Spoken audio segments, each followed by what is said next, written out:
Hey, yeah, I know. I haven't uploaded a video in about 2 weeks. But here's what happened. You know, on January 1st, I posted a video where I shared my thoughts about the past year and the starting one. Where you can click here if you haven't seen it already.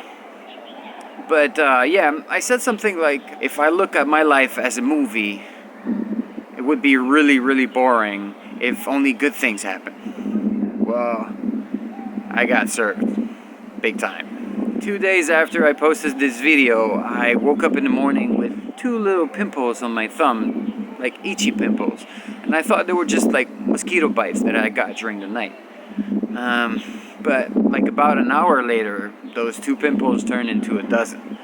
And a few hours later, my hands looked like this. Yeah. And on top of that, it was the day I was flying back to Shanghai, and things kept getting worse. So the next day I had to go see a doctor. And being in China, I only had 2 options. First option, go into a foreigner / international hospital and pay the price. Or option 2, go into a Chinese hospital, pay much less, and just hope that the doctor will speak and understand at least a little bit of English. So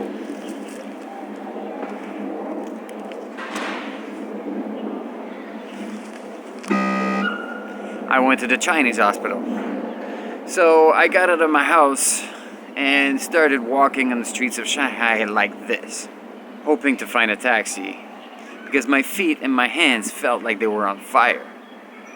I finally got there to find out that the Chinese medical system usually doesn't have general practitioners.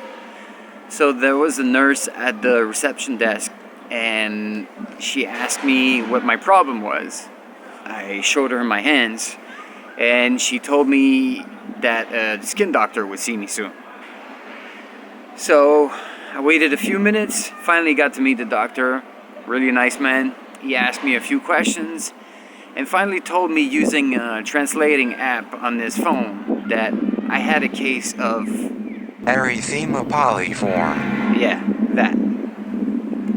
Basically, it was like an allergic reaction to a throat infection, and that allergic reaction was attacking my hands and my feet.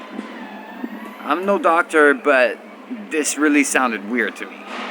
But it's not like I had any options, so I just took his prescription, got the medication, and left. And on top of that whole medical situation, my landlord told me that she would raise my rent by more than 20% starting next month. Yeah, her. Basically in China, there are no rules regarding leasing apartments, rates, or anything like that. So she can do that. She can raise the rent to whatever price she wants, and there's nothing I can say or do about it. So now I have to start looking for a new apartment. And if you've watched my Shanghai apartment hunting series, you know this is no easy mission. Or I could just bite the bullet, pay the higher price, and stay in my apartment and just eat more rice. So yeah, 2017 is really starting like an exciting movie, indeed. Anyways, I'm doing much better now. I'm no longer in pain. The skin on my hands is dying, but at least it doesn't hurt anymore. And I was able to negotiate with my landlord some extra time to be able to find a new apartment, or just decide to sign another contract and stay in that apartment. So yeah, that's what's been up with me over the last 2 weeks. Hopefully things will settle down now so I can have a little bit more free time and edit the past adventures I haven't had the chance to share with you guys yet. So I hope this beginning of 2017 is much smoother for you. But if it's been as rocky as it's been for me, I hope you like it. So on this note, I'm slowly gonna go down and get out of the frame and end this video in a really weird way. Alright, catch you later.